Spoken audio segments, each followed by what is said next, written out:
అందరికీ నమస్కారం. Welcome to our YouTube channel Telugu కథలు. ఈరోజు మాఘపురాణం 28వ అధ్యాయమైన విష్ణువు బ్రహ్మ రుద్రులకు చేసిన హితబోధ గురించి చెప్పుకుందాం.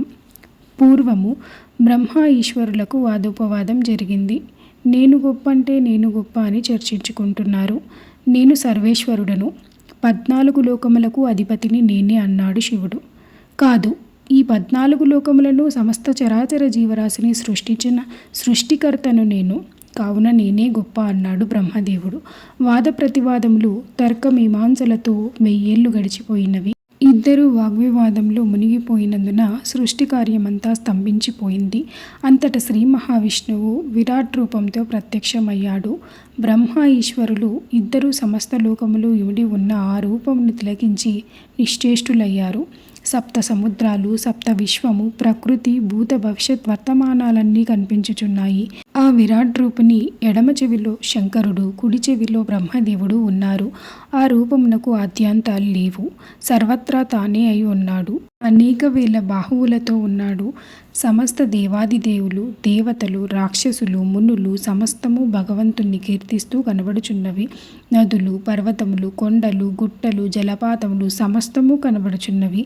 భీషణమైన వేడి నిట్టూర్పులు వెదజల్లుతున్నవి. కోటి సూర్యకాంతుల వెలుగులతో ప్రకాశింపబడుతున్నాడు. సామాన్యులకు సాక్షాత్కరించని, వీక్షించలేని ప్రకాశవంతుడుగా ఉన్నాడు. ఆ విరాట్ రూపానికి మొదలెక్కడో చివరెక్కడో తెలియడం లేదు. ఆ విరాట్ స్వరూపుని ఆద్యాంతములు తెలుసుకోవాలని, అట్లు తెలుసుకున్న వారే అధికులని బ్రహ్మ ఈశ్వరుడు నిర్ణయించుకున్నారు. ఇరువురు వెంటనే బయలుదేరి 1000 ఏళ్ళు తిరిగి ఆ విరాట్ స్వరూపుని ఆద్యాంతాలు కనుగొనలేక యథాస్థానానికి వచ్చి ఇట్లు తలపోశారు. ఆహా, ఏమి ఇది! బ్రహ్మ ఈశ్వరులమైన మేము ఈ విరాట్ స్వరూపుని ఆద్యాంతాలు కనుగొనలేకపోయితిమి అంటే మనం అధికులం కాదన్నమాట. సమస్త లోకమునకు మూలాధారమైన శ్రీ మహావిష్ణువే మనకంటే అధికుడన్నమాట. సృష్టి స్థితి లయకారకుడతని. అతడే సర్వాంతర్యామి. జగముల నీలే జగదాధారుడతడి. పంచభూతాలు, సూర్యచంద్రులు సర్వము ఆ శ్రీమన్నారాయణుడే. కావున ఆ శ్రీ మహావిష్ణువే సర్వమై ఉన్నాడు. మనమంతా ఆయన కుక్షిలోనే కణములమే అని నిర్ణయించుకున్న వారే శ్రీ మహావిష్ణువును స్తోత్రం చేయగా, విష్ణువు విరాట్ రూపమును వదిలి యథారూపమును ధరించి, మీరెంతో కాలం నుండి వాదించుకొనుచున్న విషయము తెలుసుకొని మీకు జ్ఞానోపదేశం కలుగుటకై ఈ విరాట్ రూపమును ప్రదర్శించాను. నా విరాట్ రూపం యొక్క ఆద్యాంతములను తెలుసుకొనలేక నిశ్చేష్టులై మీ కలహాన్ని ఆపుచేశారు. మీరెందుకు అహంతో వాదించుకుంటున్నారో తెలిపదను వినండి. సమస్తమునకు 3 గుణములు నిర్దేశింపబడ్డాయి. వీటిని త్రిగుణములు అంటారు. అవి సత్వ, రజో, తమో గుణములు.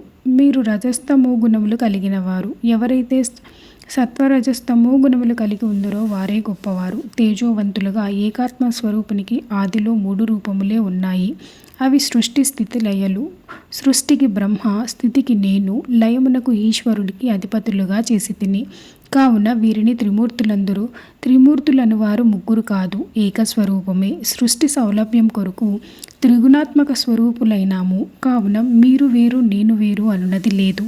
అంతా ఏకత్వ స్వరూపమే. కావున మన 3 ఎవరికి పూజలు చేసినా ఆ ఏకాత్మ స్వరూపునికే చెందుతాయి. త్రిమూర్తులమైన మనలో భేదం ఉండదు.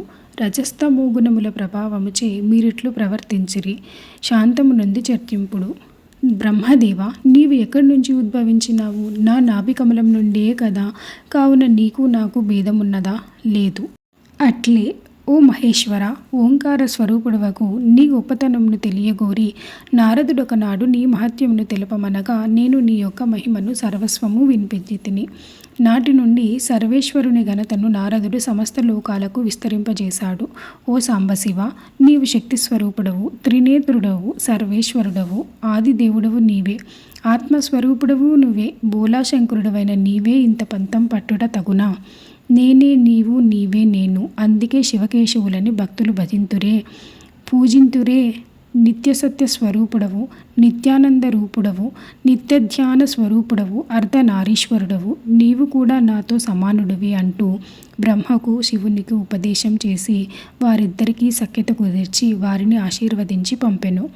కావున మాఘమాసమందు త్రిమూర్తాత్మక స్వరూపుడైన జగద్రక్షకుడు అయిన ఆ శ్రీహరిని పూజించినచో సమస్త పాపాల నుండి విముక్తులగుటయే కాక స్వర్గార్హత పొంది సుఖించగలరు. వీటితో మాఘపురాణం 28వ అధ్యాయం సంపూర్ణం. మరలా 29వ అధ్యాయంతో కలుసుకుందాం.